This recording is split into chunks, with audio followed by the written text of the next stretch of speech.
The other example I had here of that same thing is the Lakers bubble team.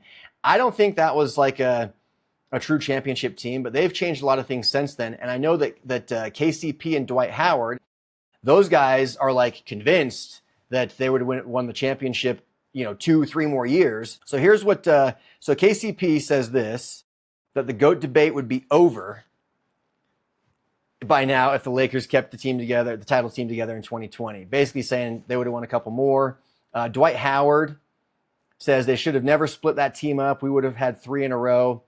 That's just not true, okay? For true hoopers out there, people that actually follow basketball, that understand basketball, what was this team's biggest weakness? The team's biggest weakness was age and health. Both of those things were completely negated by the pandemic in the huge long layoff, okay? So they had 4 months off. 4 months off. That's longer than a true off season if you make it to the finals.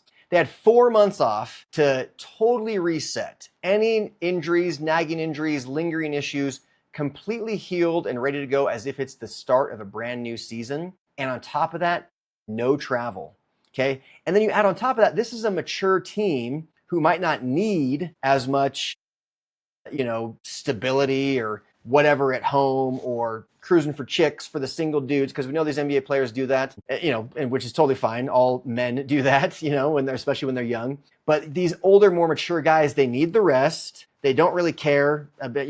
The no travel thing is probably kind of nice for them, for their legs, their bodies. But on top of that, like, they don't need the interaction. They don't need the social life quite as much. They're more established. A lot of them are married. They were fine. So to me, every weakness that team had was fixed by the pandemic and accentuated on other teams. And so it played into their favor. Did they win the title that was offered that year? Yeah, they did. Was it a true title? No, it wasn't. It was the title offered that year. I'll give you that.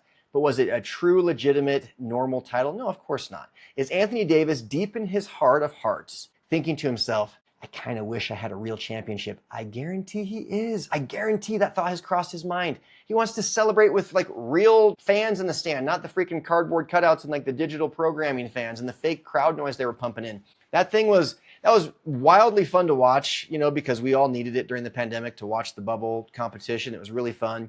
But for those of you that think it was like basketball in its purest form just because there was no fans, like that's the weirdest, lamest thing I've ever heard. How does that make it more real basketball because there's no fans? Like it doesn't even make any sense. Somehow somebody said that and everyone else has ran with it because they're Laker homers. But the truth is, no, this team would not have won 2 or 3 in a row. I don't even think they win it that year if it's a regular season. In fact, I'd bet a lot of money. We can never go back and check, but I would bet a lot of money that they wouldn't win it that year if it had been a regular season, regular schedule and stuff.